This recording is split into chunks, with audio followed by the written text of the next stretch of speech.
products. It's all plant-derived from the highest quality lab standards. So these things are either plant-derived. There's nothing in it that is GMO. It's got all the types of vitamins that you need: vitamin C, vitamin E, zinc, magnesium, selenium, all these different. You can take a look at our reviews on InfoWarsLife.com, as well as the ingredients in it. You see that it gives you a broad base of support for your diet.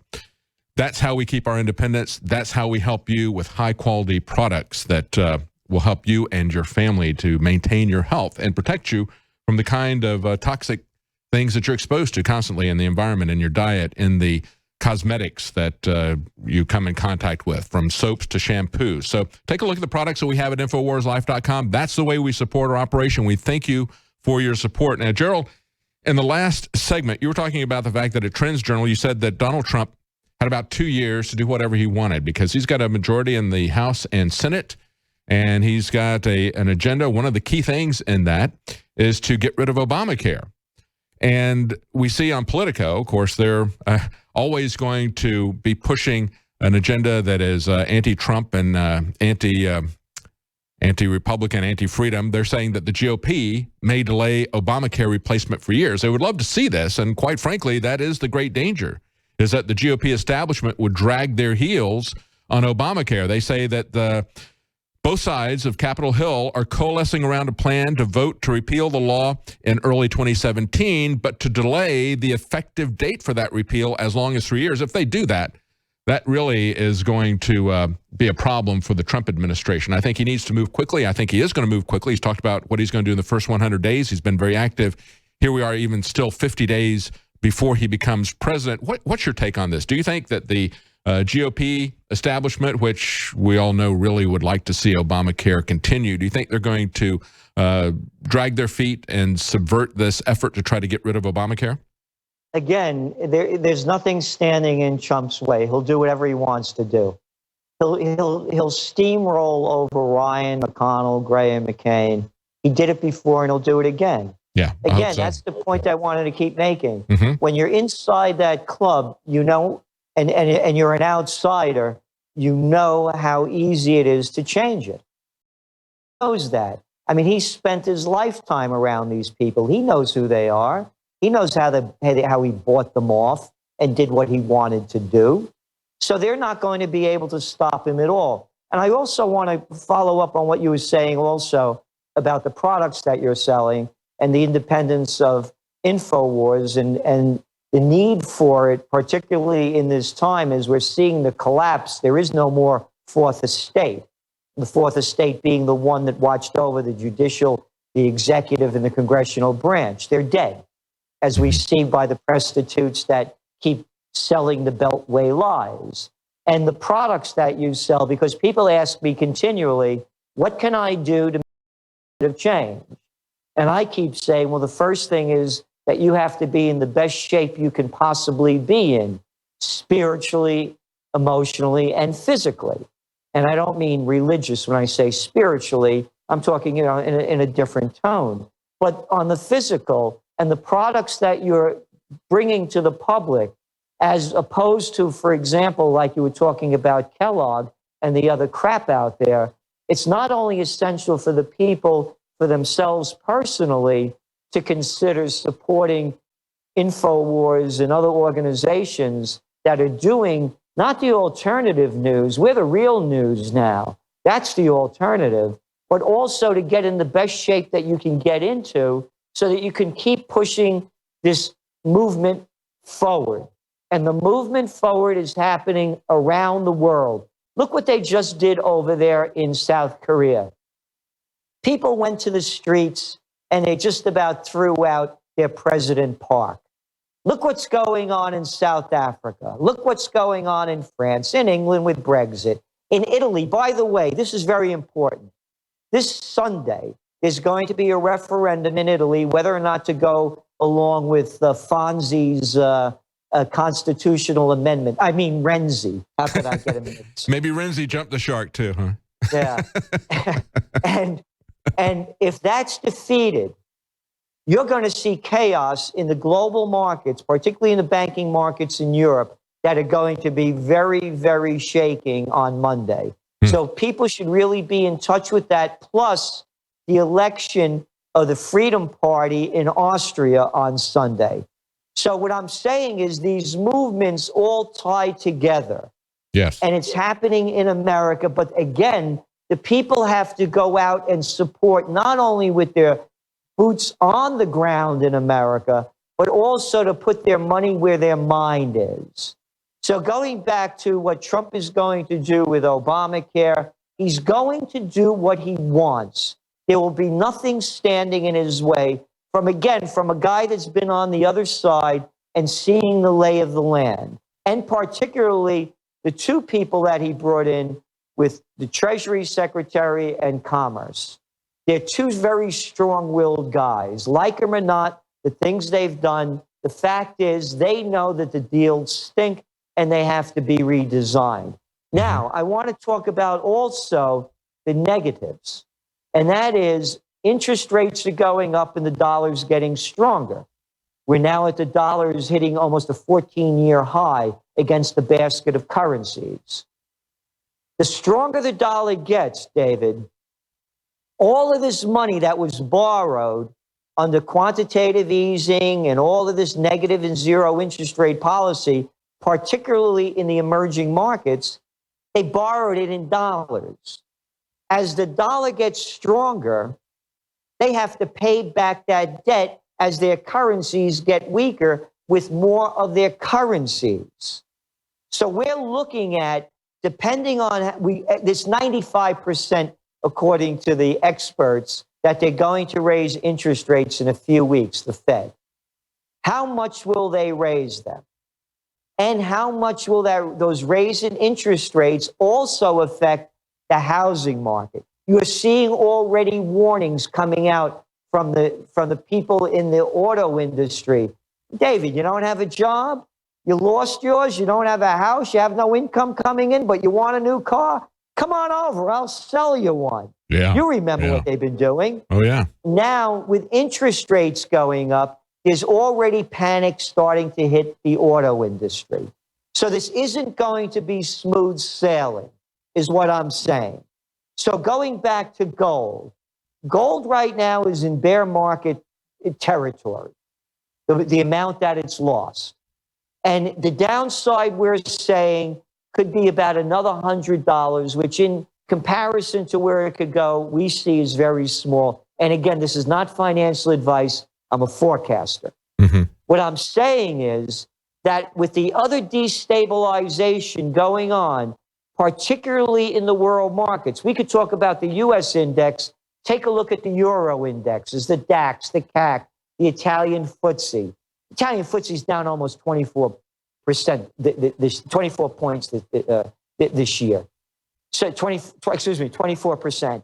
The only one up is England, and they're talking about Brexit. So what I'm saying is, you can't only look at the United States. You have to take a global view of this and put it all in perspective. On the home front, you look at our top trend for 2016, this year, self-sustaining economy. Make it at home, buy it at home. So now going into our trends as an on-trendpreneur, what would I be selling now? Made in USA, made in America with pride. And that could be a key. That could be a key selling point that Trump was telling to carriers. Like, look, put your air conditioners out there as a made in America product.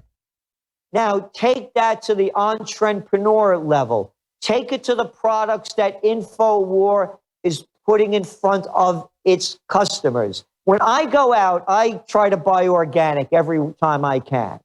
So I go over to the place and I want to buy, being an Italian, I eat a lot of garlic,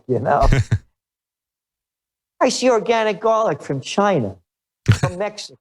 You think I'm going to buy this crap? Right, right. So what I'm saying is, become an on-trendpreneur. Start making your shirts, your shoes, everything that you can. You want to break out of the system and be free and run your life the way you want. Trump is opening up a door now with a self-sustaining economy like we have not seen since the 1960s. Yeah, yeah. I would even go back further and say back to the creation of the Federal Reserve and the income tax, where they changed our tax structure. And instead of taxing goods and services coming across our borders, they decided they would tax us internally. It was Jefferson that said he had eliminated all internal taxation as his second inaugural address. So he goes, nobody in America knows a tax man. And so under that kind of a mindset from Jefferson until the creation of the Federal Reserve and the income tax, that was the way they ran the constitutionally sized government, was by taxes simply on goods coming in. And we did have exactly what you're describing here, Gerald, an internal self-sustaining economy. And again, we're 320 million people. Yes. And we have natural and human resources that match none. So that's what I'm saying, in the sense that we have it all here.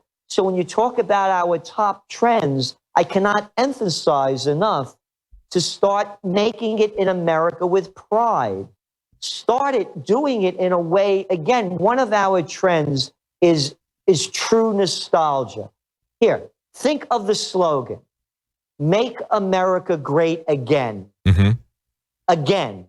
Yes. So again goes back to the past. Start recreating the past, but not in the way it was in the past, and start retrofitting it for the future. So it becomes in style. It becomes in entertainment. And this is very important, David. Donald Trump didn't just defeat Hillary Clinton. He defeated Obama.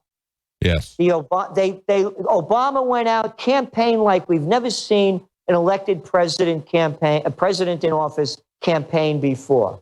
Absolutely right. Yeah, we've never seen that before, have we? Never seen that. Yeah. He lost. The rappers lost.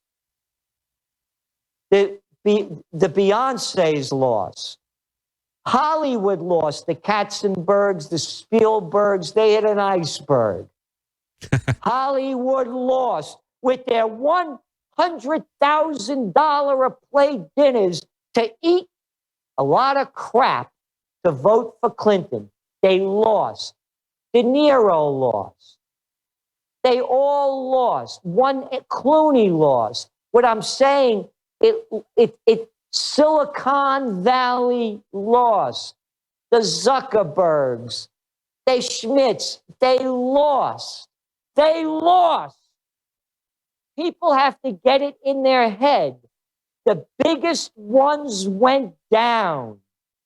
Yes. They were beaten with a trump card, and everybody holds that card.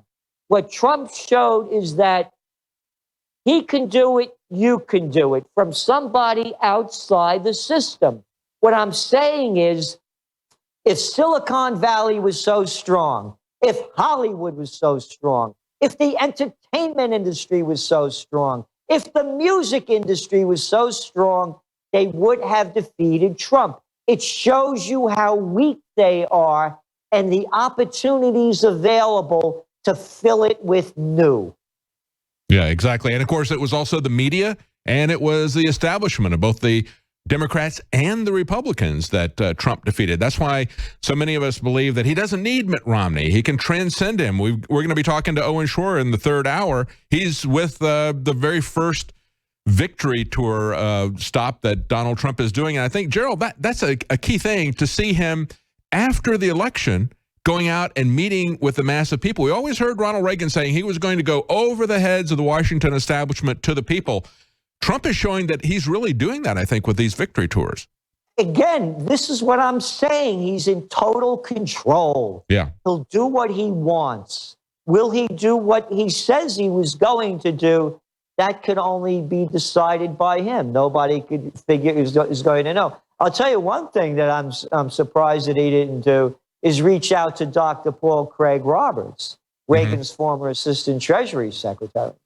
There's a guy that I believe he should really have on his team. Yeah, that would be a great pick.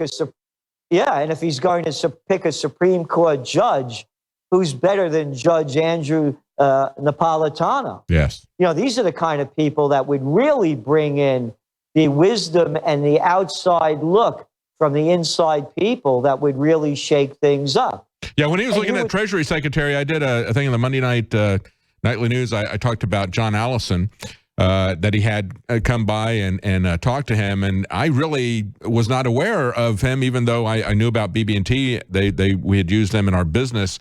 And this is a guy with 40 years experience in the banking industry. He's a really strong free market guy. He understands the problems with the Fed. And I was very hopeful. It's a good thing that he even talked to him, and I hope that there's a place in his administration for somebody like Allison, even though he didn't pick him for Treasury Secretary, somebody who's very competent and ideologically strictly free market libertarian on this and anti-Federal Reserve. That would have been a great pick, and I certainly would like to see Judge Napolitano on the Supreme Court. That would be fantastic.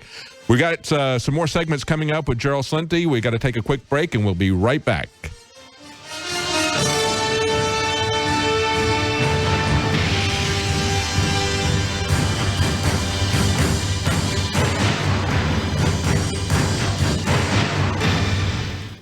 Jeff Sessions, a senator who's been on this program, an early Trump supporter, a believer particularly in sealing our borders, in the rule of law, the right man at justice, in my opinion, the right man to proceed against the Clintons with a grand jury proceeding. I think he is reflective of the kind of men and women that you are going to get out of a Trump administration.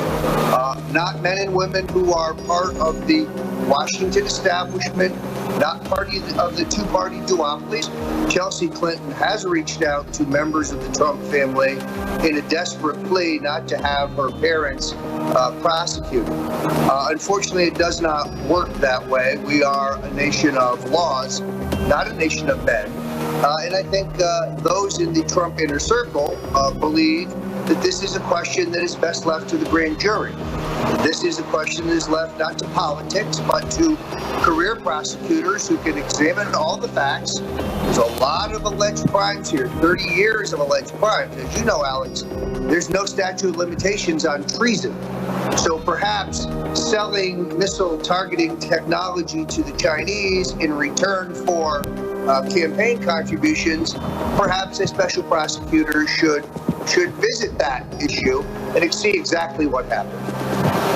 Meanwhile, my friends in Chappaqua tell me that Hillary Clinton is heavily sedated. We said at the time that her health was not good. We were told it was a conspiracy theory.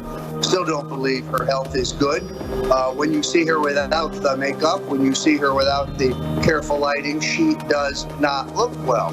I have confirmed, as you did, that she threw a violent fit when she learned that she to win. She was her usual foul mouth. She attacked Podesta, right? And screaming obscenities at Mook and Podesta over what could have been the worst presidential campaign in modern political history, given the $1 billion plus that they had to spend, dwarfing the lousy $250,000 that Donald Trump spent. He's very proud of the fact that he spent less money, got more votes. People will feel sorry for her, and therefore perhaps she won't be prosecuted. But there are crimes at the Clinton Foundation, Alex, that are even as yet unreported. Sure, of course. But when I look at the work of Charles Ortel, who's one of the most respected guys, retired from Wall Street, a true financial expert, someone who has specialized in this area of nonprofits, the crimes there that have yet to be reported are extraordinary. He's the T-Rex of political talk. Alex Jones on the GCN Radio Network.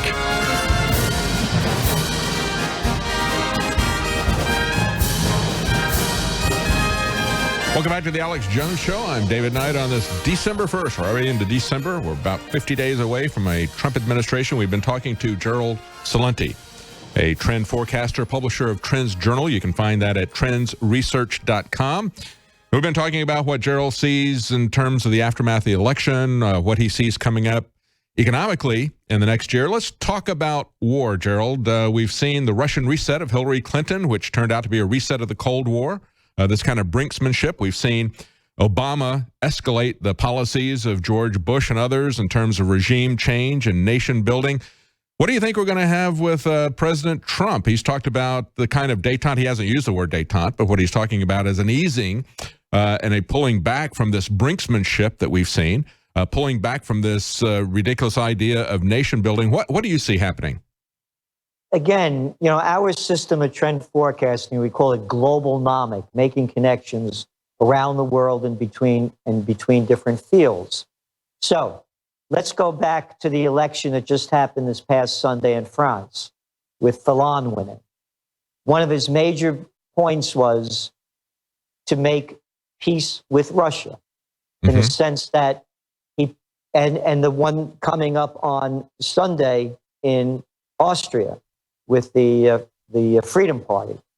They both pointed out that the sanctions against Russia have hurt everyone, including the Europeans, going back to a self-sustaining economy.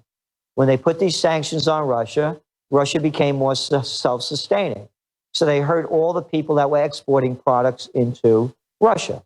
So you're having it now coming from, and as well as Le Pen in France, and the same thing going on in Italy.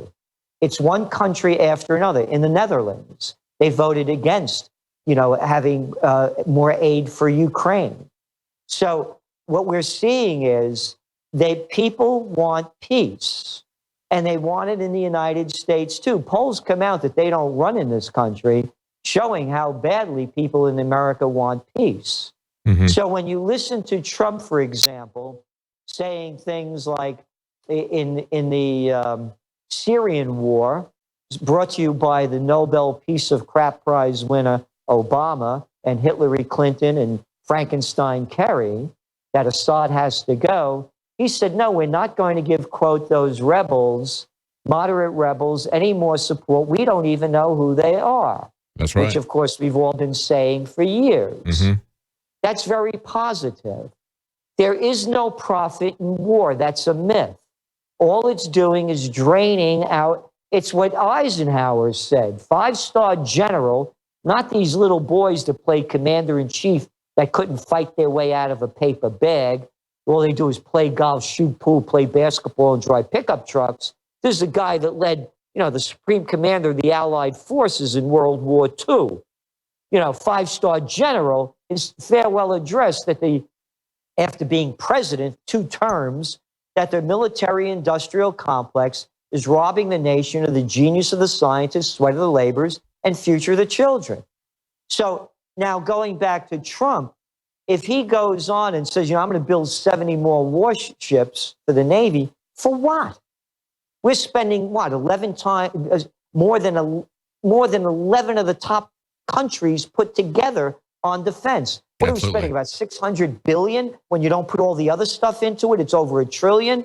And what is Russia spending? Try $66 billion.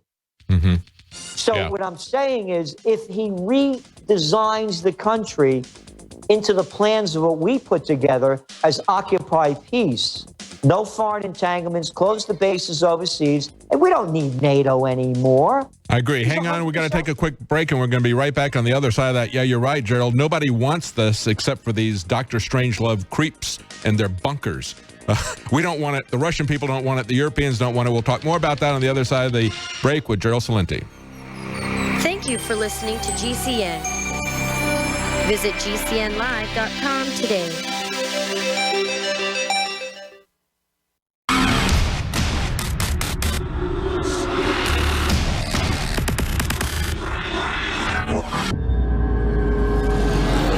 Anthony Gucciardi joins us to talk about BioPCA, the latest formula to be announced and released by InfoWarsLife.com. They're true game changers. They're organic. They're proven as safe. And they're also very affordable. Exactly. You talk about being a game changer, right? You talk about, we're in an industry where we talk to the industry leaders. We've both talked to them. They have individuals that are hired only to save money and get the lowest quality junk and put it in as many capsules as possible so they can make the highest profit margins. Okay. We refuse to screw people. We refuse to do that.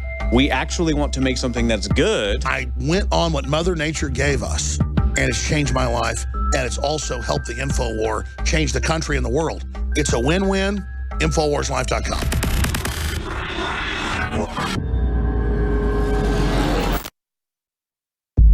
You're listening to The Alex Jones Show.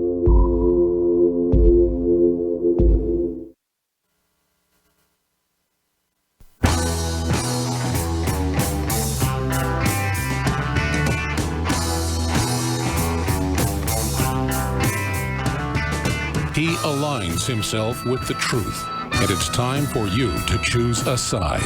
You're listening to Alex Jones.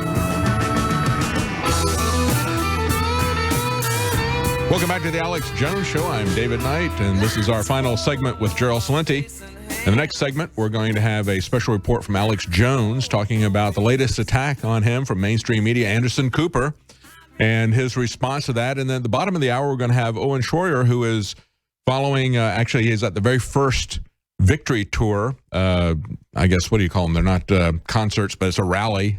I guess it could be a concert. They don't have any, they don't have Beyonce, fortunately, performing there, but it's the first victory rally that Donald Trump is doing. And that's a very different approach that Donald Trump is taking to what all the other politicians have done. I want to go back to war and give Gerald Celente the final comment on this. You know, Gerald, I've seen a lot of signs that it's not just the people that you mentioned in Europe who are very interested in pulling back from this brink, pulling back from the sanctions and the increase in tensions that we've seen under Obama and under Hillary, but also the Russian people themselves.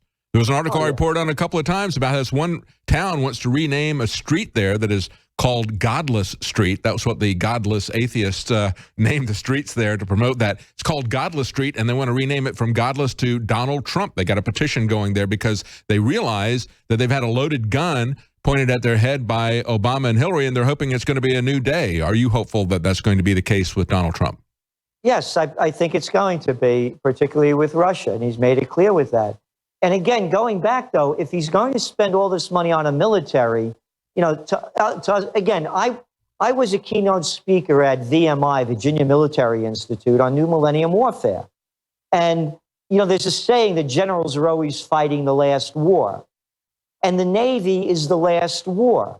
We're looking at hypersonic missiles now. That's right. We're looking at a whole different method of warfare. Look at that piece of garbage, that $4 billion Zumwalt ship that they just had to tow out of the Panama Canal. That's right. It only had one engine, and when that broke down, they had to tow it back. Yeah. I mean, the aircraft carriers, the Navy is truly sitting ducks. Mm-hmm. So again, we need to really put, where are our priorities?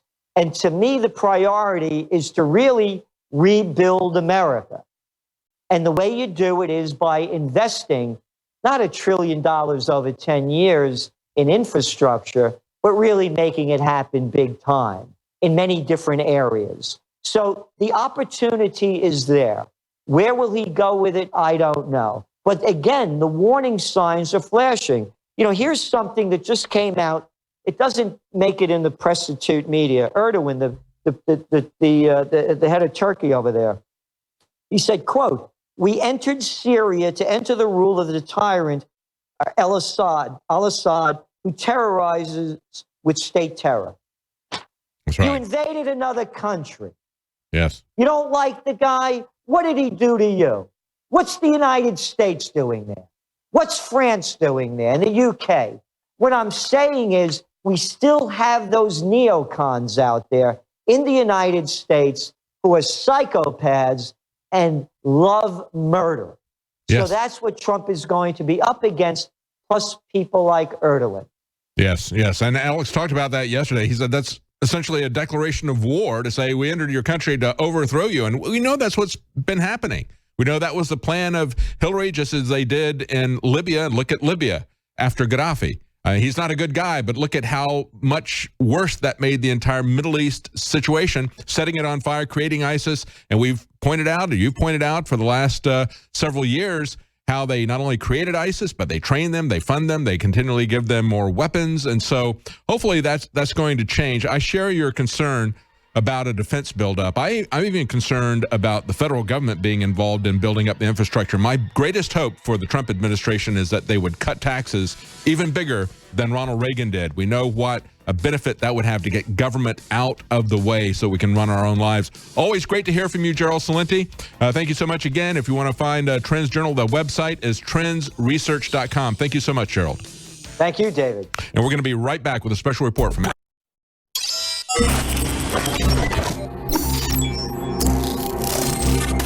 I mean, it's bad, folks. I had a guy brandish a gun at me at a restaurant Saturday morning.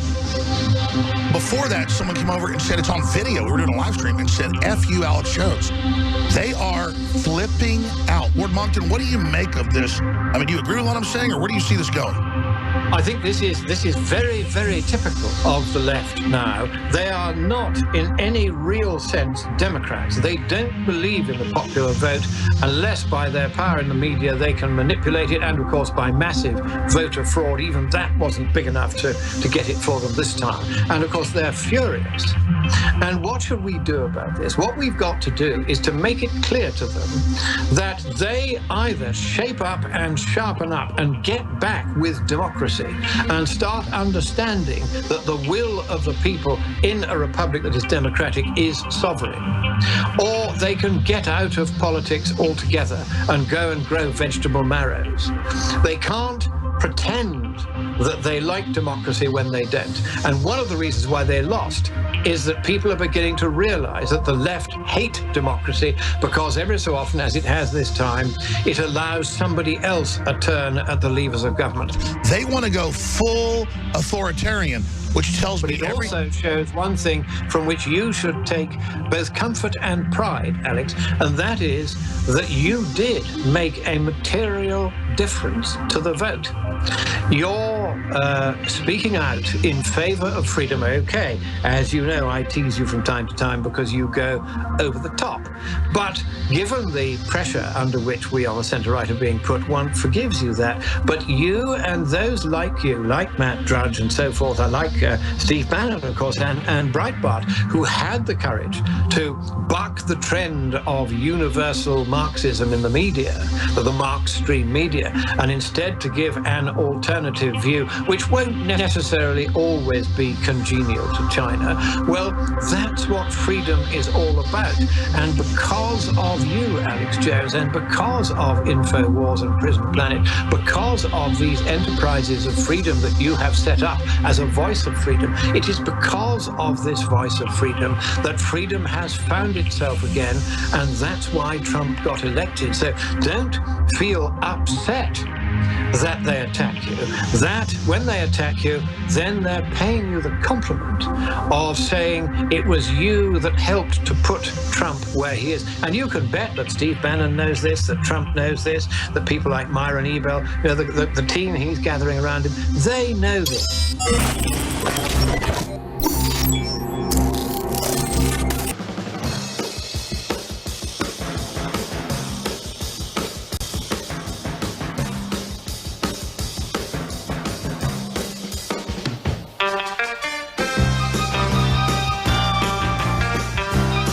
Live from Austin, Texas, it's Alex Jones.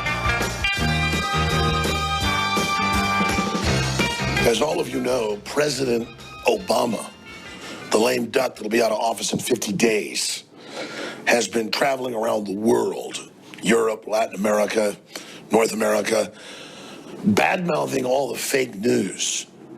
Well, there's an article from Truth Revolt up on Infowars.com that has large excerpts of a fluff piece done by the dying publication Rolling Stone that, by the way, Infowars is about 50 times bigger than. Not bragging, it's just important to rub the dead dinosaurs' noses in the mud because these are the fake news deceivers.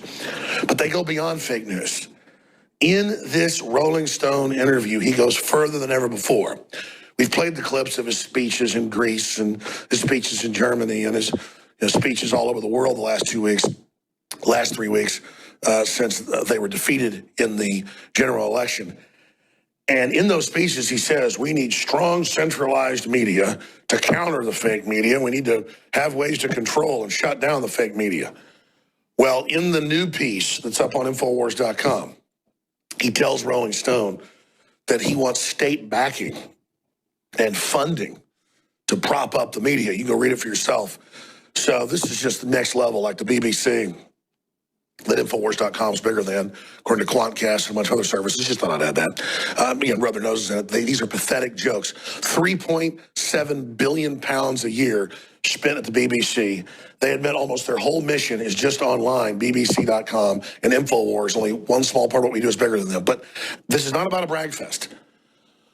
It's about understanding why they're doing this. We're killing them, and so now they're going to the states saying, shut down our competition. I always talked about this perfect storm, that if we were able to focus and take action and put the truth out about the New World Order and how they were establishing a corporate world government and defeat their whole Stonewall operation, like they do on everything. Oh, we don't want your guns, but they do. Oh, Obamacare is free, but it isn't. There's no, IRS penalties, but there is. If we ever break them of their stonewalling, then all the confidence disappears. Their strategy was an all or nothing. But when you hit that point of their collapse, they're going to then go for governmental censorship of real independent media. It doesn't matter whether it's left-wing, right-wing, anti-war, pro-war, it doesn't matter. They want centralized control. And the big issue is, whether it's the Pope or the Communist Chinese or the Saudi Arabians or the EU, the perfect storm is here. We're collapsing corrupt governments and collapsing dinosaur media, pretty much already state-run. He is now openly preparing to fuse with government and the UN, as the Soros email showed via DC Leaks and WikiLeaks, and try to censor us and shut us down. And to do that, they're going to go to new levels of fake media and say and do things that are completely 100% untrue in a desperate attempt to get their flagging minion audience to support what they're doing. The problem is we have a Bill of Rights and Constitution and due process. And so good luck for you actually trying to totally censor us. Though they're going to delist our apps, though they're going to try to put filter systems on us, though they're going to lie about us, though they're going to try to block us out in Europe, they still will not be successful, especially if we point out what's happening while it's happening to the public.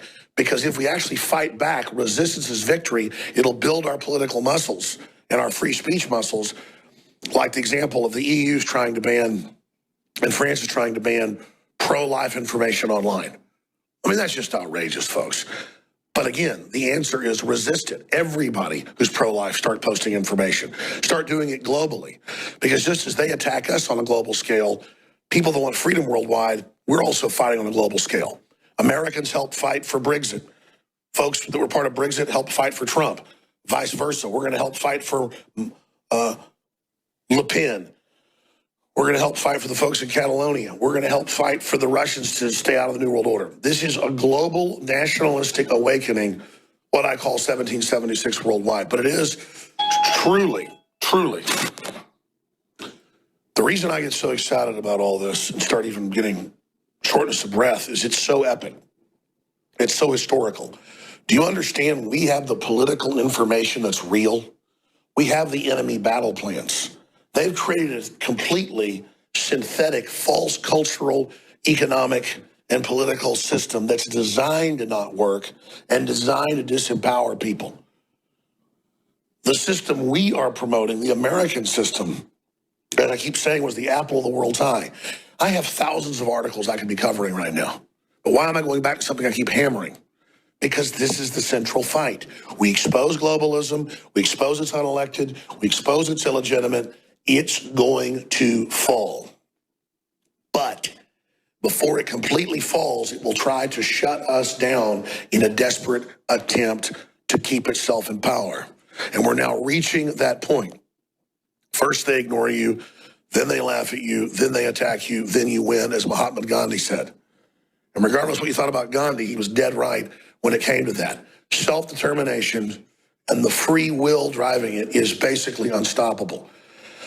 So we've now reached the vortex point. We've now reached the critical juncture, the point of return, where we have the President of the United States openly coming out and saying, censor the alternative media, the new media, and have propped up state-run media, and to watch the sycophantic mainstream media lapdogs perch in his lap and just sit there fawningly, loving him is the most pathetic thing in the world.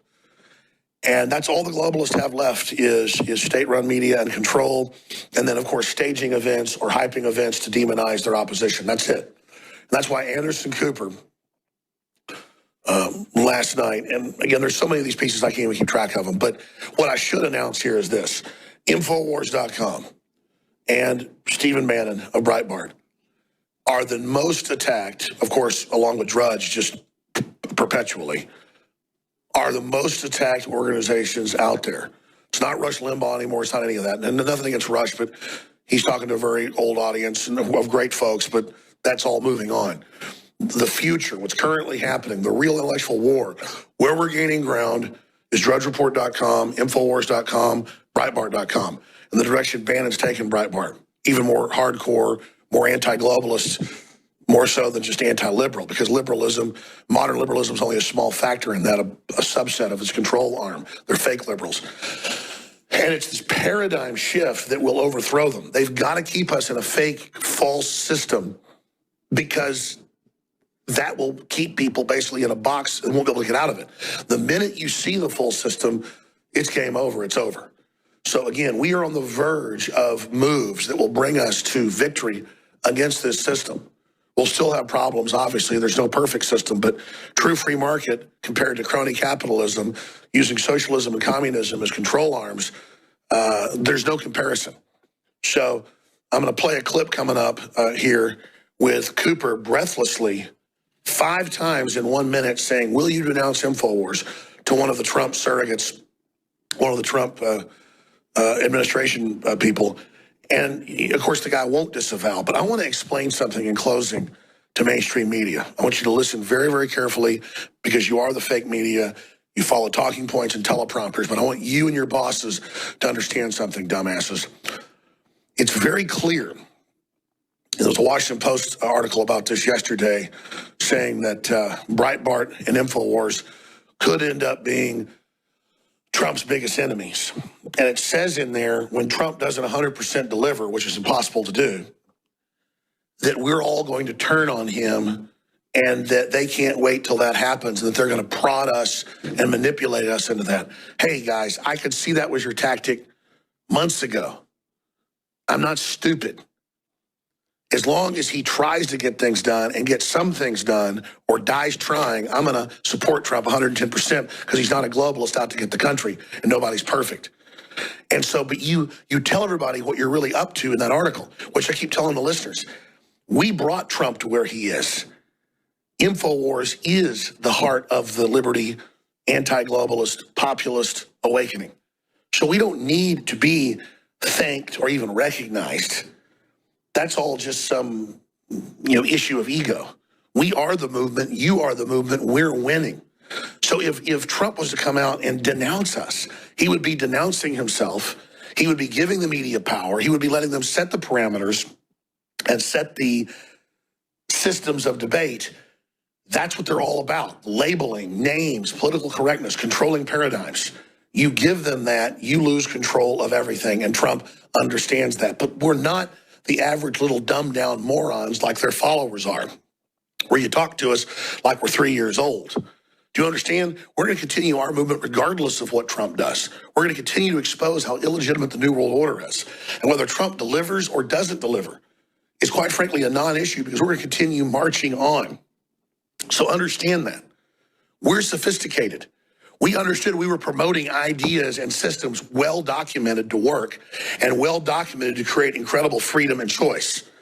You understand? So we're promoting the Renaissance. We're promoting hardcore Americanism and nationalism, and we don't care what a bunch of globalists and corporations that have hijacked our country say or do about us because we know it's nothing but political weapons you've got aimed at us, and it's totally cold-blooded and illegitimate. We are passionate. We do care. We do wear our emotions on our sleeves. But our analysis is cold and hard and understands who you are and will never back down and will never stop.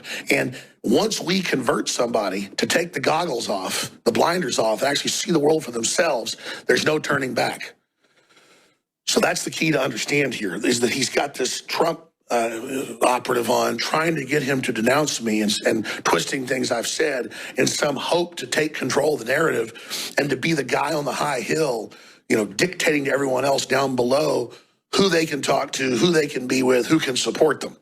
They're trying to cut the anti-globalism movement out of the Trump presidency by going after Breitbart and by going after InfoWars, and it's not working. Do you understand that? Do you have that through your stupid head? We don't need to be legitimized by Trump saying we're legitimate. We don't need to be legitimized by you saying we're legitimate. When CNN says we're not legitimate, that is a giant chevron or gold star on us for everyone to see that we are legitimate. And again, it is your final arrogance, not understanding that is bringing you down. I don't like to see him so hysterical, though, and so fearful. It means he might lose his hubris, and they might come up with a new plan. Then we'll have to reassess that. But it's good to see that they're still completely arrogant. And I just hope that arrogance doesn't falter or doesn't waver, because that blindness, that hubris is absolutely essential to defeating these enemies.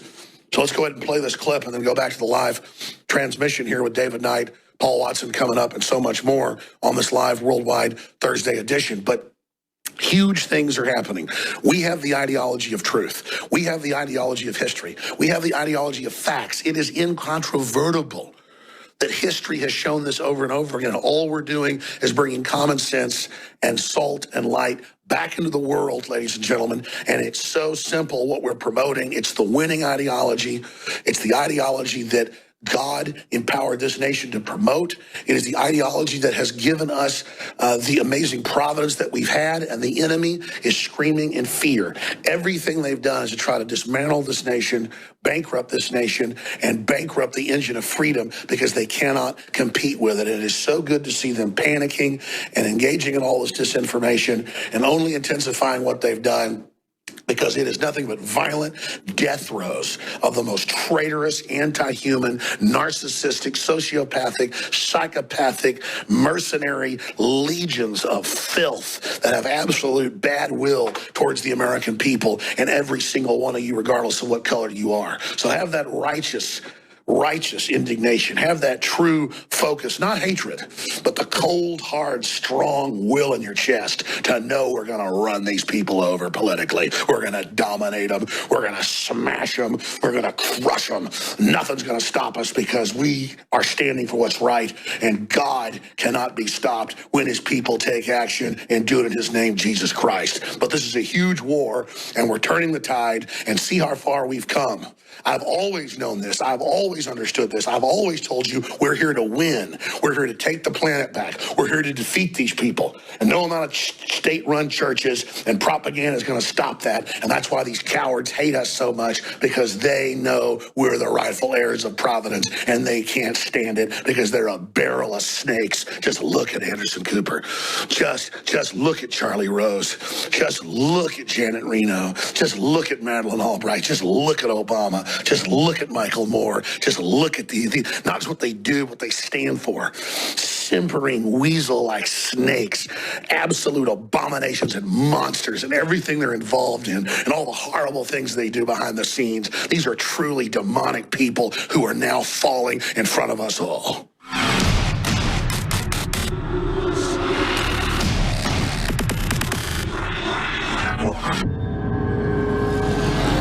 This is the man who's going to be president of the United States, going, following InfoWars, talking about which I don't know anything. It was an inside job. Right. I don't know anything about InfoWars. What I do know is this. In 2014, John Fund, whom many of us know here, formerly with the Wall Street Journal and now with National Review Online, wrote an article called Non-Citizens Are Voting, in which I'll just read one sentence. In 2005, the U.S. Government Accountability Office found that up to 3% of the 30,000 people called for jury duty from voter registration rolls over a 2-year period in one of the 94 current U.S. district courts were non-citizens. And he goes on at length here with other examples. My point is, clearly, this is happening. Now, millions... that doesn't say those people actually voted. That's just... Well, no, but they shouldn't be on registration rolls, right? There's dead people on registration roll. We know registration rolls have lots of problems. They shouldn't be there, period. Again, there's no evidence 3 million people voted illegally. I understand that, but the answer is we don't know. We don't know. Right. Clearly, we don't know. But does it scare you that the president-elect is listening to InfoWars? Right. No, I think you listen to all kinds of people all over the place here. I mean, look, Ronald Reagan got pinned for, having friends who were members of the John Birch Society, for heaven's sakes. they believe 9/11 was an inside job. Right, of course. They believe all that Sandy Hook, it's all crisis actors. People I've interviewed, I'm not their followers I am not here. terrorize the families of these people. I am not lost here to children. vouch for InfoWars. I don't listen to InfoWars. Right, but the president-elect seems to. Right. There you go. That's the kind of left McCarthyism of the left there from Anderson Cooper. Yeah, we shouldn't question the idea that 3 buildings would fall down after 2 of them were hit by a single plane. What about that 3rd building? What about Building 7? You know, there's an article on the Free Thought Project. Former NIST employee speaks out saying Building 7 investigation is bogus. Yeah. But that's what they keep hammering that with. You know, they believe that the government's story on 9/11 isn't true. Yeah, we don't. And, you know, Donald Trump wasn't fooled by that either. We've played over and over again the clip as it happened. It was either the same day or the day after, and they asked him about it. He goes, you know, that's a very strong building. And he knows as a builder we've never had before or since any skyscrapers, steel skyscrapers that just fell down in their own footprint without being demolished. He says, planes aren't going to knock those down. They were designed to withstand a plane impact after a plane hit the Empire State Building. That's part of it. You've never seen anybody sue the state of or the city of New York because they didn't inspect that building properly. Nobody ever sued the architects for that. And then you had a building that wasn't even hit by a plane that fell down. But, you know, if you think there's something strange about that, you're kind of crazy, aren't you?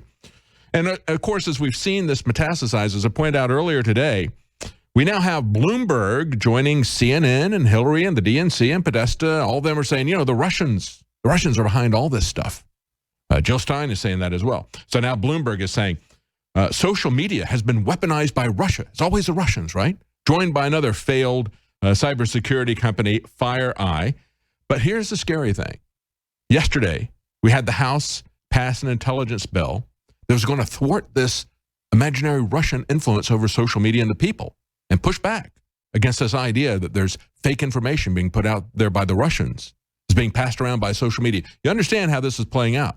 And it was just yesterday that we saw a major economic attack on Breitbart with Kellogg pulling their sponsorship, pulling their ads from their site. And then Breitbart says, oh, we don't match your values. What are your values? And they talked about how Amnesty International has done an investigation showing that Kellogg is using child labor so that they can get palm oil to put in their sugar-loaded cereal. You know, it's not much of a hyperbole to say, just throw out the sugar, the cereal, it is sugar, throw out the cereal and eat the box. You'll be better off from a nutritional standpoint. It's not much of a hyperbole. That's why we sell the kind of products that we do here at InfoWars, to maintain our independence and also to provide you with things that are going to protect your health, not undermine it. That's what you get from the corporate junk that they're feeding you, both the junk for your body and the junk for your mind. So we try to offer you high quality products, and we do. We have things like DNA Force that is a unique blend of ingredients. We've got BioPQQ as one of the active ingredients in this. That is something that's been backed by 175 clinical studies, very difficult to secure, very expensive to produce. But it's also there with a lot of other things like vitamin C, CoQ10, a lot of very potent antioxidants there. It's just one ingredient in DNA Force, costs us about $30,000 per batch. So it's a premium product for your health, and it's something that we put together, a unique formulation at InfoWars. Also, we have Vitamin Mineral Fusion Drink Mix. It's back in stock at InfoWarsLife.com. That's an affordable, great-tasting drink mix that you can essentially take your full multivitamin regime. You can take that orally, so you don't have to swallow a lot of pills. It's got vitamin E, zinc, magnesium, selenium, L-glutamine, alpha-lipoic acid, folic acid, calcium, many other ingredients. Again, that's back in stock at InfoWarsLife.com. I think it's also interesting at the Drudge Report today. Of course, the top of the Drudge Report says Megyn Kelly might jump. And unfortunately, she's not on a bridge, which many of us would kind of like to see. No, he's talking about jumping from Fox News to CNN. It's an exclusive article. Drudge Report has it. He says CNN President Jeff Zucker is actively pursuing her. An inside source said he is moving the Himalayan mountains to get her. They talk about how she's deeply despised by fellow on-air talent. And I would say by much of the Fox audience as well. He's got a poll there. I've already voted for her to go to CNN. I thought it's kind of interesting, too, on the Drudge Report, they got a black Santa Claus. Remember it was Megyn Kelly saying that, hey, we all know that Santa Claus is white. Well, not now. We've got a black Santa Claus. I think that's kind of cool. I'd like to see kind of a Louis Armstrong Santa Claus, I think somebody that's having a lot of fun. We'll be right back. The Empire's on the run. Alex Jones and the GCN Radio Network. Dr. Group, you developed Living Defense for us. It took you over a year to do it. Why is this so good? Because people are actually waking up to the problem that pretty much scares me the most. I mean, I try to make sure that I don't put toxins from food and water and beverages in my system. But right now we're dealing with massive parasites, which is anything that's harmful to your body that lives off a host mechanism. Right now with all the refugees, spreading disease around. We have biological warfare going on everywhere. These are all parasites. Tell us about all the stuff that said that there's so many things that are in it. You have the neem in there. You have the organic clove bud, the organic wormwood. I recommend doing a parasite cleanse at least twice a year. All right. Well, I'm glad we've got some back in because I'm going back on it today. It just came back in yesterday. Living Defense, InfoWarsLife.com. And folks, you can't lose. It's full of stuff that's great for your body, period. And you support the broadcast, InfoWarsLife.com. Thank you, Dr. Group from the Global Healing Center. Thank you so much for all your work, sir, on this great product. We have the new product at InfoWarsLife.com, BioTrue Selenium. We've had so many requests over the years for selenium, and just recently we were able to source a certified organic bioavailable selenium from mustard seed extract. When you take selenium in the body, it actually benefits the detoxification systems in your body. It helps balance the thyroid gland. It helps detoxify. Selenium is another one of those absolute must-haves. The highest concentration of selenium is in the thyroid gland, but it's actually used all over the body. As a matter of fact, there's 25 genes in the body that are directly dependent upon selenium. So it really is a all-around nutrient that everybody really needs. I'm taking it now every day. This is so key. BioTrue Selenium is the product, the best selenium that we could bring you. We believe it's the best out there at a very, very low price. Exclusively available at InfoWarsLife.com or by calling toll-free 888-253-3139. Breaking news. Breaking news. California wants to succeed after a Donald Trump victory. Article up by the Sacramento Bee. Want to get away? Cal exit succession plan possible, but faces huge hurdles. Well, guess what, California? The rest of America's not your hurdle, because we're all for it. Please, leave now. Let's take all the good people out of there, because there's some good ones down there, and then we'll just dump the rest of Portland and New York and Miami and Austin and all the liberal hellholes, and we'll just dump them all in California, and we'll even help break away the land and push you guys out into the ocean. That'd be even better. You don't even have to have borders, because guess what? Nobody's going to want to go there, because that sounds like hell on earth. Now, facing Donald Trump's imminent entrance to the Oval Office, the once outlandish idea of succession doesn't seem so crazy anymore to some Californians. Doesn't sound crazy to me either. See you later. This has been Joe Biggs with Infowars.com.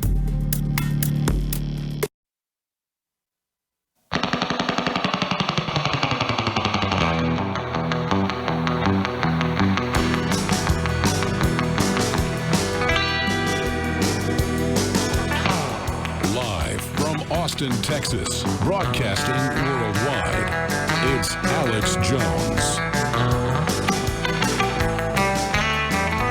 Welcome back to the Alex Jones Show. I'm David Knight, your host.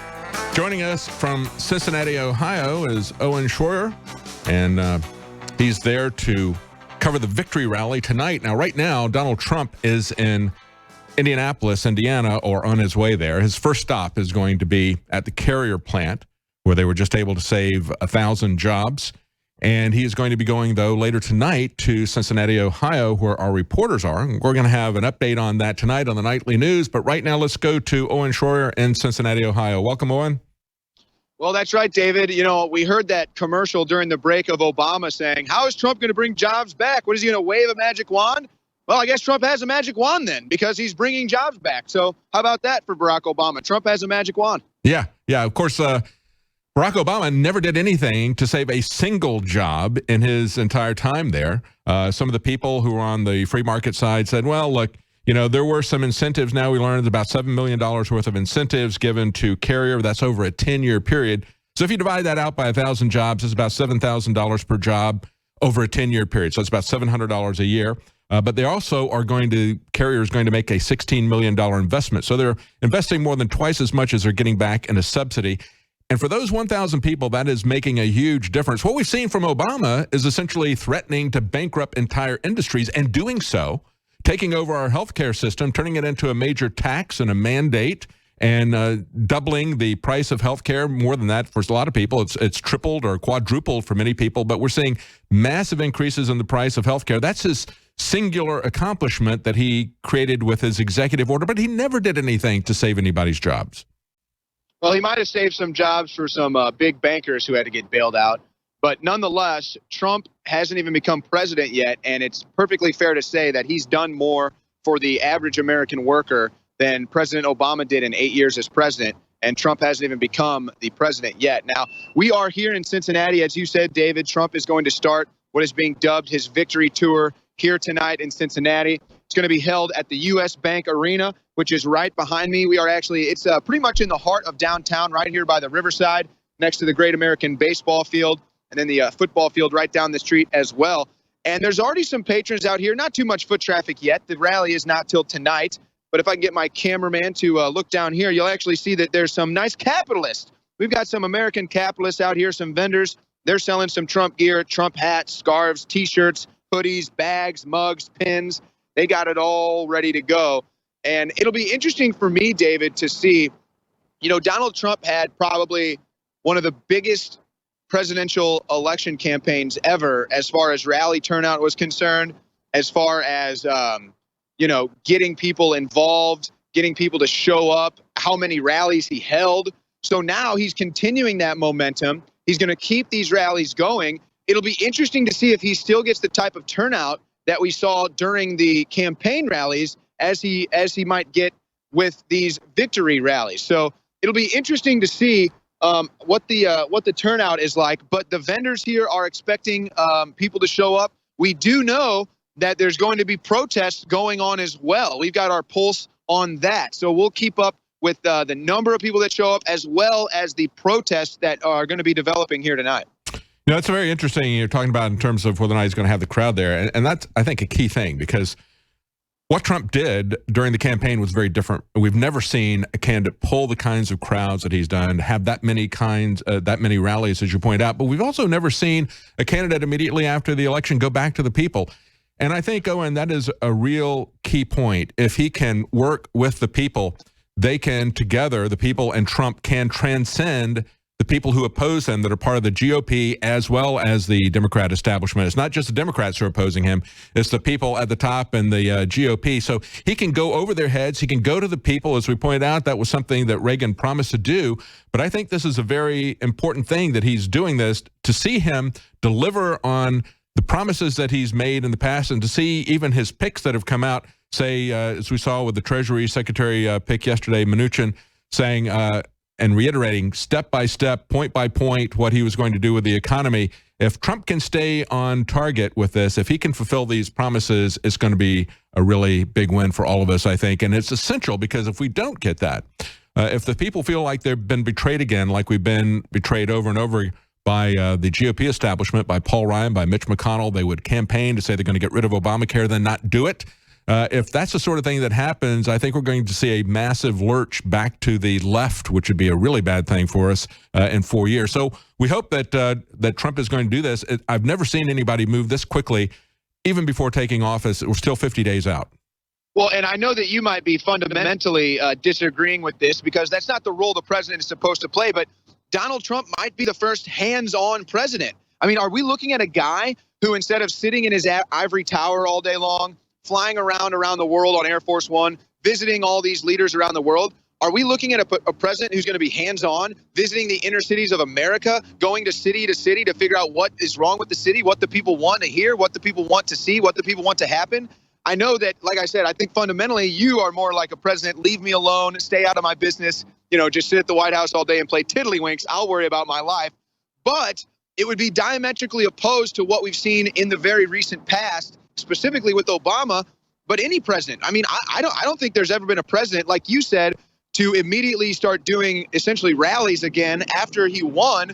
But then let's say he does this even after he's elected. Let's say he continues to go city to city to speak to the people, see what's going on in these cities, figure out what he can do to help, figure out what he can do to help local business owners, figure out what he can do to help local builders, figure out what he can do with some of these cities that have all these abandoned buildings. He can go see it firsthand. He can walk on the streets, put on the hard hat, engage with these people. That's something we've never seen before. I would love to see Donald Trump be that president. I think that.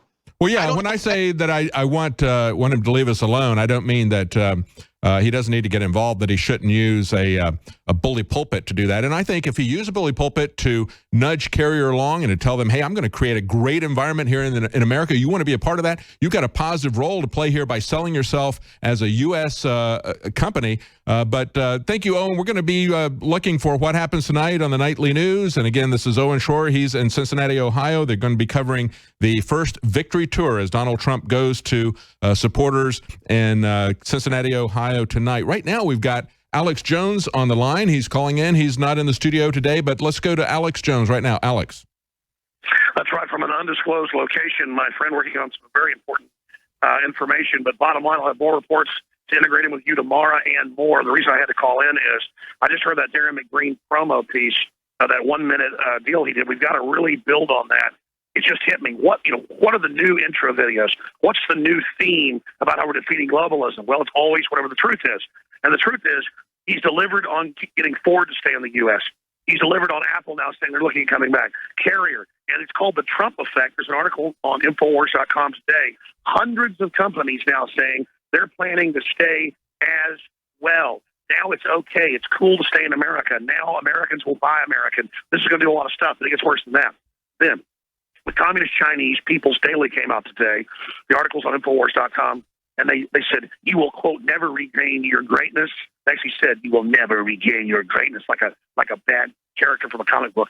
You will never regain your greatness. We have taken it all. Nothing will be there. And these will not be like the jobs you had before. You are done. We dominate rare earth minerals. We have control of everything. There is nothing you can, page after page, there is nothing you can do.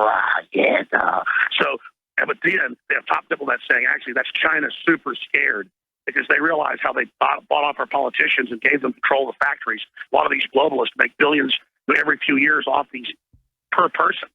So, see, the globalists sold us out. It was so easy to do. That's why Trump knows it's so easy to bring it back if we back him and protect him. And if he just delivers on the economics, if he just delivers on that front, it is total game over. So I want Big Green to take that clip where Obama's going, you can't bring him back. How you going to bring him back? Those jobs ain't coming back. I'm a community organizer for the worst day of my life. How you going to do anything? You can't do anything. With all the, laughing, just like the Communist Chinese.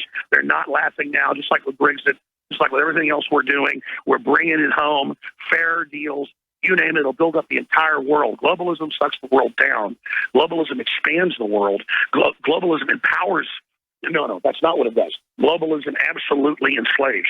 So they told us over and over again that globalism was the answer, that globalism would make us all rich. No. Nationalism is what rises up the world. And then globally, not through command and control, but through individual action, empowers populations. That's called Renaissance that I keep hyping. So, folks, we're here. It's unfolding. It's an exciting time to be alive. And the only problem that Green's report is he didn't mention what's happening with Ford and others. This is an incredible time to be alive. You're doing a great job, David. And it's so good to be able to sit here and listen to you guys absolutely kick butt. So to the listeners and the affiliates and the sponsors and the great crew and everybody, we're making history together. This is really amazing, and it's only getting better. There will be wild cards. The enemy will shoot torpedoes at us. This is an amazing time to be alive. But I'm telling you, I hope for the Nightly News or for the rest of the show today, somebody goes and finds the article on Infowars. I'm not in front of the computer that quotes the Communist Chinese, or just Google Chinese paper, state-run, says you will never regain your greatness. See, globalism was supposed to make us great, but it didn't. It was the giant sucking sound that we were warned of. Look, I'm going to let you guys go. Sorry about the audio quality. You're awesome. Love you all. Keep it up. Let's only intensify efforts because this is an exciting time to be alive. Thanks, Alex. Yeah, and of course, China is getting on their full Dr. Evil. I wonder if they put the little pinky on the corner of their mouth when they said, you will never retain your greatness. But, you know, one of the things that we need to understand, I'm going to play this Darren McBreen piece again, where we've got the flashback to Obama planning to, saying that Trump can't keep the carrier in the United States. Well, he just did. And you know what? He's not even president, Obama. Obama, you are president. You could have done what Donald Trump just did, but you did you? You're still in office. What are you doing in your final days? You're pushing through massive regulations that are going to cost billions of dollars if you get them through, and a lot of jobs if you can get them through. So what is Obama doing in his final days?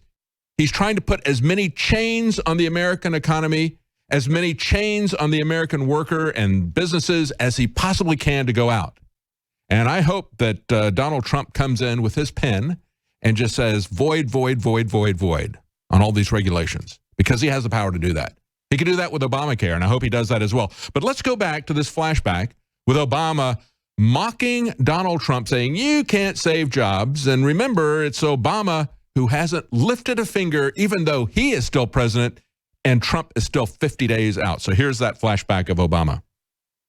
Well, Barack Obama is looking pretty stupid right now, as a video has surfaced where he is seen making fun of Donald Trump for promising to stop jobs leaving the country. He's going to bring all these jobs back. Well, how exactly are you going to do that? What are you going to do? There's no answer to it. He just says, well, I'm going to negotiate a better deal. Well, how exactly are you going to negotiate that? What magic wand do you have? And usually the answer is he doesn't have an answer. Well, Obama, President-elect Trump has yet to begin his presidency, and he is already saving jobs in America. And he has successfully negotiated a deal with air conditioner company Carrier to keep 1,000 jobs in the U.S. No magic wand, just good negotiating skills and a passion to put America first and save the working class hero. I'm Darren McBreen, and you can learn more right now at Infowars.com.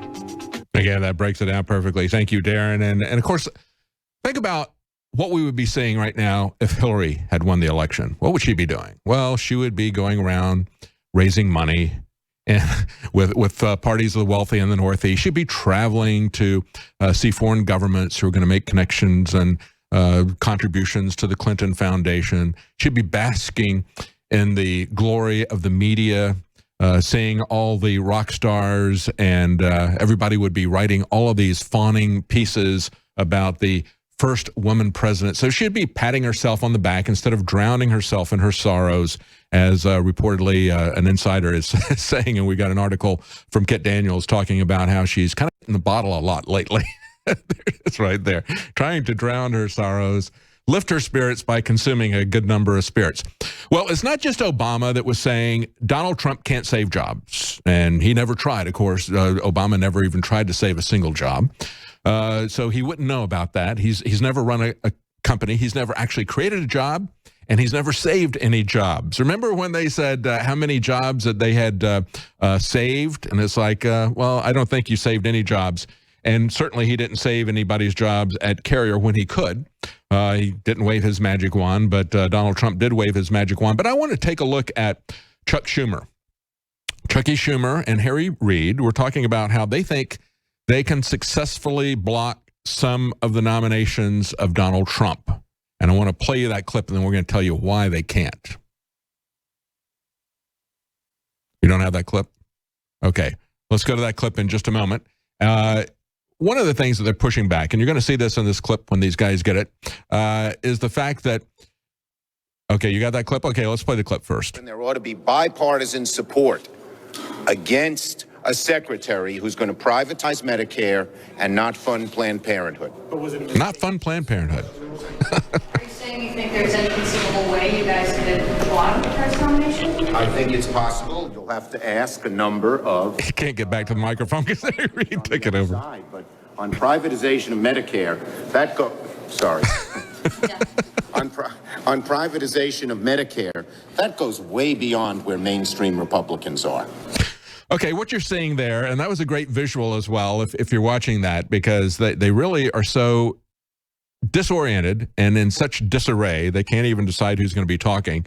Harry Reid, who is long past his sell-by date, took the microphone there as they were still asking questions of Chucky Schumer, and Chuck Schumer is trying to get from one side to the other, and Harry Reid just continues to stand there. But what Chucky Schumer had said before Harry Reid took the podium away from him, for the longest time, he had talked before that, he had gone on for several minutes talking about Medicare and Medicaid and saying, we're going to block this guy that Donald Trump has selected for HHS, Tom Price, because we think he's going to change Medicare and Medicaid. Well, think about that for a moment, and think about that in terms of Obamacare. I think we have an opportunity here with Obamacare. If they don't move quickly on this to shut it down, it will never happen. And of course, the Democrats, through outlets like Politico, are saying that we want to work with the Republicans to make sure that even though they may pass a resolution to eventually get rid of Obamacare, that doesn't really happen for 3 years. And I have to say, if Donald Trump falls for that, and I don't think he will, I don't think his administration will fall for that, but if they do something in terms of passing a goodwill resolution, say we're going to get rid of it in 3 years, and don't get rid of it right away, don't repeal it right away, it'll never happen. It'll be just like the Department of Education that Ronald Reagan said he was going to campaign on, that he was elected to get rid of. It was something that had just been created by Jimmy Carter, and instead of doing that, he kept feeding it. And if you allow Obamacare to stay for another 3 years, and this is the reason they want to delay it, it's going to get so entrenched in the minds of the people that they will think, you can't touch this, just like Medicare or Medicaid. They don't want to see any improvement to Medicare or Medicaid. It's just got to stay the way that it is because they can't remember there was a time when it wasn't there. You know what? I'm an aspiring senior citizen. I hope someday to live long enough to be one. I want to have some choices in my health care. I want to see an improvement in. I mentioned this on the show before, bringing back life to the inner cities in America. Of course, that means bringing jobs back home. But, you know, the other day I looked on a search engine and I found in Chicago, not just an urban farm, but a directory of urban farms. I saw at least 8 of these local operations that are all geared to growing fresh, nutritious food for people, by people who live there, and so on and so forth. That's a revolution right there. Let's put 100, 1,000, 5,000 of these urban farms in inner cities across America for a pittance. People themselves could form them as businesses and make money.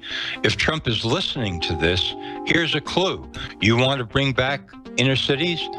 Of course, you offer people jobs, good jobs, and also programs like this that for a tiny amount of money can reverse life completely in these inner cities. So I think that the new administration in Washington, if they have a clue about anything, and they seem to, are going to be listening to people like us because we've been looking at solutions all along. This is nothing new for us. Just point out to the people that very quickly they can make this into a profit-making business of their own. So they can eat fresh, nutritious food that they grow for nothing, and then they can sell the food. And all of a sudden, you've got free market coming back into the inner cities. And my feeling is, and I mentioned this to a couple of friends yesterday, if you're living in an inner city and all of a sudden it starts to blossom with, you know, several of these enterprises, growing food naturally, growing it outdoors, growing it in abandoned buildings, growing it in all kinds of places. Now, the people that live there are invested in that community in a way that they've never been before in their memory. Now they're feeding themselves and growing food and selling the food and making a profit. They're in business. And now their demand, the level of their demand to live in a safe community free of thugs and gangs and drugs and so forth, reaches a new peak level that it's never been at before. This is not just, I want the freedom to be able to go down to the AM, PM because that's the only store that's there. You know, no. We've got something to protect now that's real, that's feeding us and making us money on a true product. Now you're going to see life in those inner cities completely transformed. What solutions can we feed this new movement that has developed using Trump in a way as a symbol, you know, whatever else you want to say. A battering ram. A battering ram. The movement is gigantic. It got its legs under it with Ron Paul. These are many of the same people. Riders on the storm. Welcome back to the Alex Jones Show. I've got one more segment with you. I'm David Knight, and then after that, we're going to be joined in the fourth hour by John Rappaport. Of course, his website is nomorefakenews.com. That's not something new that he created. John Rappaport had that site a long time ago because he knew, and he was telling everybody, and we've been telling everybody, the real fake news is CNN, but now they have adopted that. Maybe John ought to sue them for infringement, trade rights or copyright or whatever, because they've taken his fake news moniker, and now they're trying to throw that on everybody else. But it's not just that. We're now seeing economic boycotts by sponsors. We've seen that yesterday. Breitbart was boycotted by Kellogg. They said they've decided to end their relationship with Breitbart. They're going to pull their paid ads from Breitbart. They said because Breitbart doesn't align with their company values. And so Breitbart said, well, what are your company values? Oh, that's right. Amnesty International says you support child labor sweatshops abroad so that you can get palm oil to put in your sugar-laden cereal. So they created a hashtag, Dump Kellogg's, and that became the #1 trend on Twitter. So we'll see how that shapes up. But that's, as I've been saying throughout this broadcast, that's the reason we fund our operation the way that we do, and we appreciate your support. We try to offer you healthy things for your body, not Kellogg's cereal, things to help you get over that if you actually do eat that. And we've got some of those products now. I'll just remind you that we've gotten Vitamin Mineral Fusion Drink Mix back in stock at InfoWarsLife.com. That is a full month's supply of essential multivitamins and minerals and amino acids that your body needs. And again, that is back in stock at InfoWarsLife.com. You can see the full list of nutrients there that we proudly display on our site, as well as we have DNA Force, which I would recommend to you, a unique product. BioPQQ, very difficult to secure, very expensive to secure. 175 clinical studies back up how important that is and how beneficial that is for your health. Again, we appreciate your support. That's what allows us to continue, and that is the way, and I think it's very wise that Alex did this to keep us from being susceptible to individual companies pulling their advertising from us as we see the escalation of the media wars that began during the Trump campaign. It's been going on for quite some time, but of course, it really came to a head with the Trump campaign, and now it's going on full tilt. So we appreciate your support, and look for those fine products at InfoWarsLife.com. Now, as I was showing that clip before we went to the break of Chuck Schumer saying we're going to try to block Tom Price, Donald Trump's pick for Health and Human Services, because we think he's going to make some changes to Medicare and Medicaid. You see, they've had this as a weapon that they scare people with. They always say, you know what, these people are going to change Social Security or Medicare or Medicaid. You know, I would like to see those programs changed for the better, just to say that I would have some more choice, some more control. As I said before we went to the break, I'm an aspiring senior citizen. I think everybody is. The only way to not become a senior citizen is to die young. So we don't want to do that. But when I'm also somebody who would like to have more control over my life, as opposed to being treated like a child on an allowance. And I'm also not wedded to a government program that continues to not serve the needs of the people. So why can't we look at some changes? And that's why I said it's very important for Trump to repeal Obamacare and to replace it with a marketplace, as he has talked about through the entire campaign. The second thing I think he put on his site was getting rid of Obamacare and what he would replace it with. He would replace it with a competitive marketplace where insurance companies could compete across state lines. So you're not allowed to have any competition in America on health insurance. And this is put in by the same people who say we have to have open borders for trade. They stop the trade within our borders. That's the kind of protectionism that Obamacare truly represents. That's why you're seeing the skyrocketing insurance. So we can do that. And you know, the reason you can do it is because Harry Reid changed the rules to where they only need 51 votes to get in Trump's cabinet picks. That was Harry Reid. So he's blocking Chucky Schumer just like he physically blocked him at that press conference. We'll be right back. John Rappaport in the next hour. The Genesis Communications Radio Network. Clean, pure drinking water. You can't survive without it. But where do you get it? Alexa Pure Pro is a brand new, groundbreaking, gravity-fed water filtration system that is like no other. The Alexa Pure Pro transforms water from virtually any fresh source into clean, healthy drinking water, pairing the unprecedented superfiltration power of an all-new gravity block core with a hybrid chromatic shell. It removes up to 99.999% of impurities, including bacteria, viruses, fluoride, disinfectants, volatile organic contaminants, and hormones. Filter capacity up to 5,000 gallons. Stainless steel construction, easy assembly, low maintenance. Replacement filters are simple to install. And now, as part of an exclusive limited time introductory offer, you can save $20 off the retail price and get free shipping. This is a limited time offer, so order your unit today and receive free shipping and $20 off. Go to InfoWarsStore.com or call 888-253-3139. You're listening to The Alex Jones Show.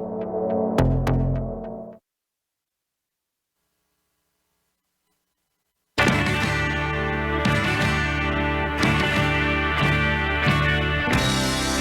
answer to 1984 is 1776. You're listening to The Alex Jones Show.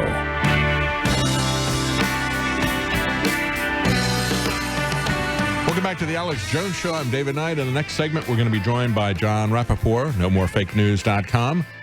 I have a couple of articles that I've been wanting to get through this entire show that I think are very important to see. This one is from the Free Thought Project, and we just got a press release from Julian Assange. And, of course, WikiLeaks had a very important role to play in terms of educating the public, in terms of putting information out there so we could see the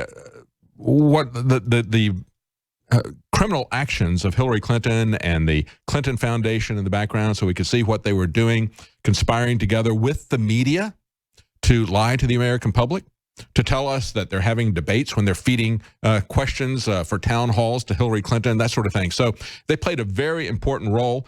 We've been very concerned because his internet was cut off. We haven't seen much in terms of interviews from him. There's been one interview. Some people have been concerned about the quality of that. So the questions for Julian Assange's safety that people have had, there's now been a press release from WikiLeaks. And what they're saying is that there's been another appeal to set him free to the United Nations. And this is the press release. They said earlier this year, the United Nations concluded the 16-month-long case into which the United Kingdom was a party.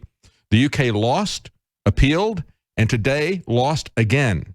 The UN instructed the UK and Sweden to take immediate steps to ensure Mr. Assange's liberty, protection, and enjoyment of fundamental human rights. No steps have been taken, jeopardizing Mr. Assange's life, health, and physical integrity, and undermining the UN system of human rights protection. So this is interesting because they say now all these appeals have been exhausted to the UN, and they're trying to put pressure on the UK to release him. This is going back to February. They said the UN's working group on arbitrary detention is the one that is driving this. So hopefully there's going to be some developments there. And that is kind of a good sign, because if they're pushing on that and saying they expect him to be released, that is a good sign that he is still there, even though the terms of his imprisonment there, his imprisonment without being found guilty, have worsened since he released this information educating the public on Hillary Clinton and the political process here. Another report that has come out, another example of how important it is for people to get educated. This is a former NIST employee speaking out about Building 7. Now, this is a guy that worked as a scientist for NIST for 15 years. And he said he never read the World Trade Center Building 7. That's the third building that fell down that wasn't hit by any planes. He said he read that report for the first time in August of 2016, August of this year, 15 years after the fact. He had not read it. See, that's why it's important to have media that is not part of the mainstream media. You just saw earlier in the program, Anderson Cooper mocking InfoWars, mocking Alex Jones, saying, these are people who don't believe the government's official story. It's like, that's right. Didn't believe it day one. Donald Trump didn't believe it day one. Still don't believe it.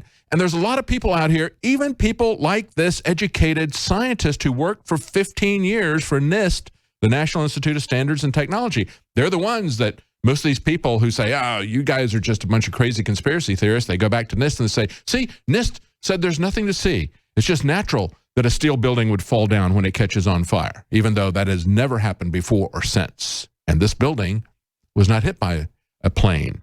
That's why I've talked to the United Kingdom documentarian Tony Rook. He has interviewed people there. There's one UK fireman who went to bat for this in the UK. Okay, they're not trying to repeal the Patriot Act there, but he knows that this matters. He's a fireman, and he says, wait, if this story is true, if a steel building like this can just fall down, you need to change the standards for construction. You need to give different rules and regulations to the firemen. We're still doing it the same way we always did, assuming that this wouldn't happen. So why haven't you changed the rules for architectural standards? Why haven't you changed the rules for firemen? And that's what this NIST scientist is pointing out as well. See, the truth is going to eventually come out. Stay with us. We'll be right back with John Rappaport. We need to wake people up. There's still people who have never heard of your show or the alternative media that's out there. We need to wake up our friends, our neighbors, our relatives, our co-workers, our fellow church congregants, and get them fully informed and fully engaged. So it's important that you be well prepared. You need a deep larder. You need to have those beans, bullets, and Band-Aids squared away. I've got to tell you, Alex, I have had a number of consulting clients over the last few months who are telling me that they're preparing to relocate this winter. In the dead of winter, they're planning to relocate to places like the American Redoubt, to places like the Cumberland Plateau in eastern Tennessee, to places like the West Texas Hill Country, and to places like the Four Corners region. Even on a modest budget, someone can get squared away with food storage, with water filtration, first aid, with nutraceuticals, the whole works on a pretty modest budget. The window of opportunity that we have for strategic relocation is likely to close sometime in the next year. Because once the system is collapsed, it simply won't be safe to be moving bag and baggage from place to place. You'll be lucky if you just get out of Dodge with one carload at that point. Our opportunity exists to relocate now, but it may not exist in another 6 months or 12 months. It could be reduced to third world living conditions in that period of time. If they crash the system, they crash the dollar through a credit collapse, and it could be something as simple as raising interest rates by 2 or 3%. People should be very selective about when and where they do their fighting. People need to, if they're going to be in the public sphere, you need to do so in a way where you can maintain your privacy. That means letters to the editor. That means broadside campaigns. That means micro-broadcasting. There's all kinds of different things that people can do. We still have a citizenry that's fairly intelligent, fairly healthy. Compared to third world standards, we're incredibly healthy.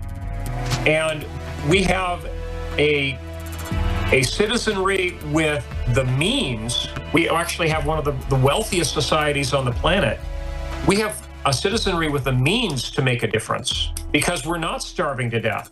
If you look at most of the third world despotism that goes on, it's only successful because your average citizen is spending 99% of their time just worried about their survival. Forces of freedom and liberty are on the rise. The powers that be should be quaking in their boots at this point.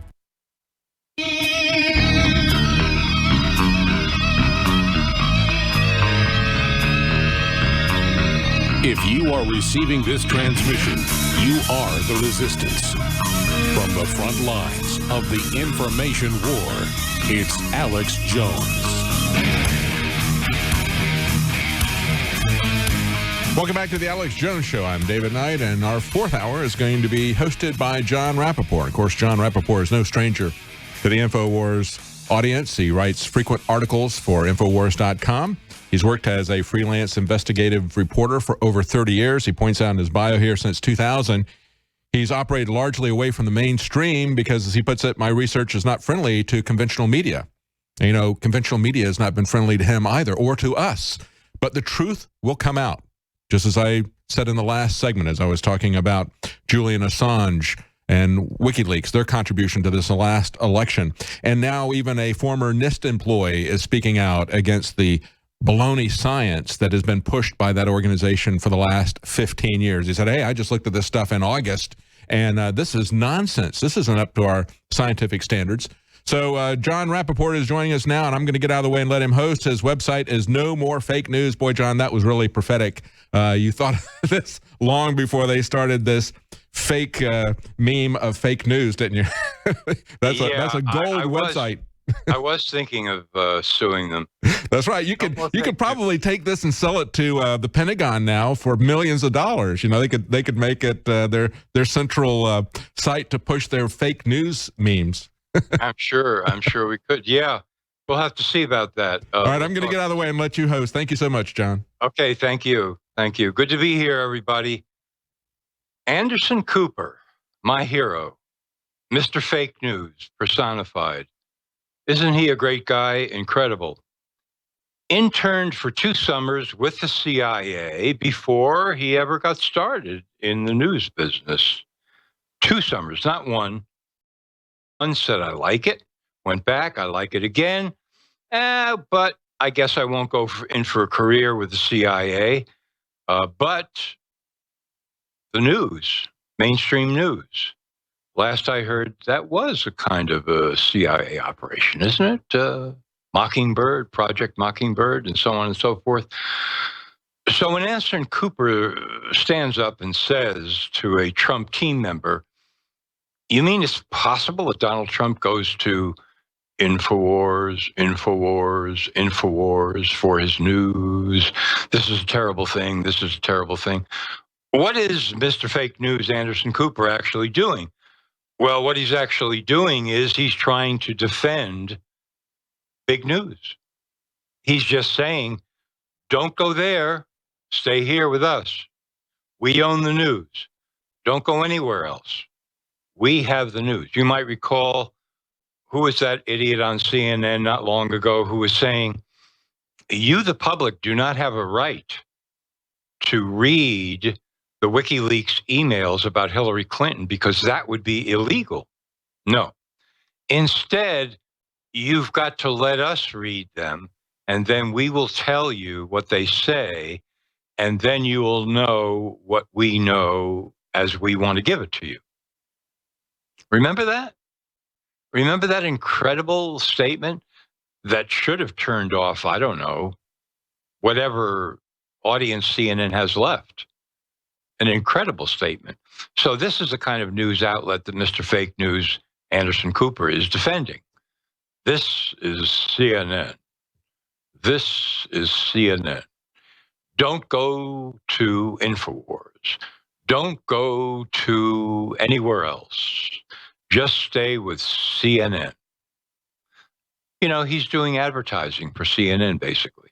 It has nothing to do with anything else, except, of course, when he refers to Trump and he says, you mean there's a possibility that the next president of the United States does not accept the conventional official scenario about the 9/11 attacks? My God, what a horror show that would be. And why would Mr. Fake News Anderson Cooper say that? Because he doesn't know the first thing about anything. All he knows is the official scenario. That's all he's supposed to know. That's all he's supposed to talk about. So that is what he talks about and defends that against any incursion from the outside. What about Building 7, as David was just talking about? What about bombs inside the buildings exploding simultaneously with the impact? What about a dozen other scenarios that have been researched by people who are not only of goodwill, but are hell-bent on discovering the truth? What about them? Oh, that's all fake news. And why is that, Anderson? Well, because it's not CNN. That's why.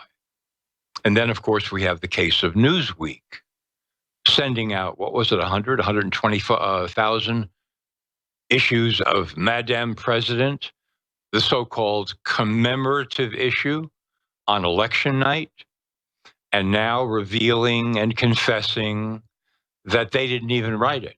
They didn't read it. They didn't edit it. They didn't look at it. Matt Cooper, the editor, was talking with Tucker Carlson about this. Oh, yeah, well, you know, we subcontract that kind of thing out to a private company, and usually they do a very good job. But I have to admit, in this case, the writing was really subpar. Yes, because the writing basically glorified Hillary Clinton and roundly denounced Donald Trump as the Dark Prince. That was the commemorative issue that went out. Oh, we made a mistake. It went out before the election was called. Yes. So that was another mistake. We sent it out. That was one. We didn't read it, number two. We didn't edit it, number three. And we didn't write it, number four. We actually had a private company do it for us, and they sent it out. That's a pretty good deal. You run a news outlet that isn't a news outlet. You pay somebody else to write the news. You don't read it or you edit it or edit it. You just send it out. That's kind of a nice job if you can get it. So with that, let me suddenly segue over and let you know that Vitamin Mineral Fusion, an InfoWarsLife.com product, is back. It's affordable. It's there in the stores at InfoWarsLife.com. Full month supply of essential vitamins, minerals, amino acids that your body does need, unique delivery system, proprietary manufacturing process, platinum standard of multivitamin products. So go to InfoWarsLife.com for Vitamin Mineral Fusion. This product, either plant-derived or of the highest lab standard. Just some of the ingredients, vitamin C, E, zinc, magnesium, selenium, L-glutamine, alpha-lipoic acid, folic acid, Vitamin Mineral Fusion, InfoWarsLife.com. And as David mentioned in the last hour, InfoWars does not accept government funding. It is not PBS. It is not running Kellogg's ads all over the place. It is not doing any of that. It's offering you pure products for your health. And that way, you get a double. You get health, better health, and you support InfoWars. So do it. Go to InfoWarsLife.com. Now, as I was saying, Anderson Cooper, Mr. Fake News, 2 summers with the CIA as an intern. But this isn't all that's happening at CNN. And here's something that I think it's quite possible that you haven't heard of, just looking through my notes here, and that is the case of David Gergen. You know David Gergen? I call him David Gargle, because he always sounds like he's gargling when he's talking. David Gergen. David Gergen is an insider, a real political insider who's worked on the inside with 4 presidents, Ford, Nixon, Reagan, Clinton, both sides of the aisle. He is now an elite CNN commentator. There he is. Hi, David. Don't gurgle while I'm talking, please. But David is also an executive committee member of the Trilateral Commission, okay? He hammered Trump during the campaign. What do those 2 things have to do with each other? Well, the Trilateral Commission is David Rockefeller, is Zbigniew Brzezinski, is globalism personified. There are 87 members of the Trilateral Commission who live in America, as author Patrick Wood has pointed out. Obama appointed 11 of the 87 to key posts in his administration. David Gergen is supposedly an objective commentator for CNN, Fake News Central, and he has been a longtime member of the Executive Committee of the Trilateral Commission, which stands for all the trade treaties, oh indeed, that are sending jobs like crazy out of the country and throwing people out of work. He stands for a new economic order of the planet, which is the stated aim of the Trilateral Commission. They want to eradicate all borders and national sovereignty, as evidenced by David Rockefeller's own statements in his 2003 memoir. That's who David Gergen is. So why doesn't he file and announce a conflict of interest statement every time he opens his yap and gargles on CNN? Especially when he's talking about globalism or trade treaties or Donald Trump or immigration or open borders. Why doesn't he do that? Why doesn't CNN do that? Why don't they say, here's David Gergen? You didn't know this, but he's an executive committee member of the Trilateral Commission. And so he has certain views, which we will now announce to you before he opens his yap. We'll be back. Think about it. Info.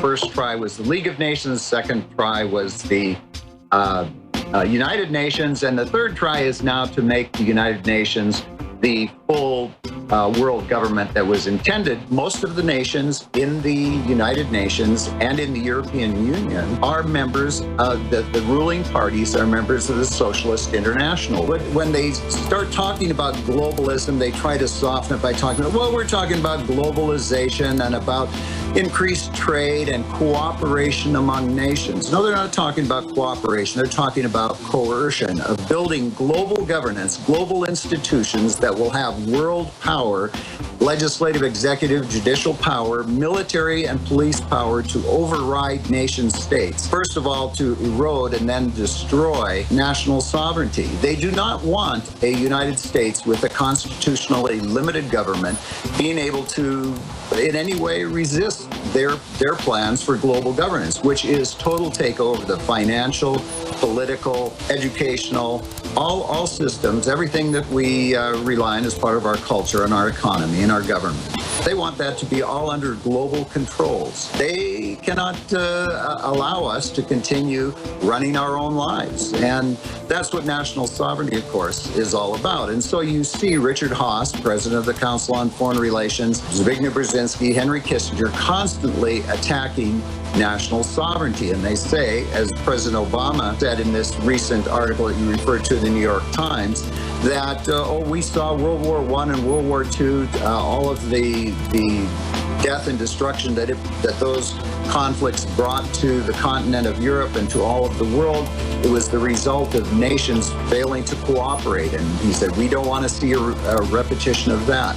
That is the theme of the false narrative that has been given to us in our textbooks and by our world leaders, globalists, for the last several generations.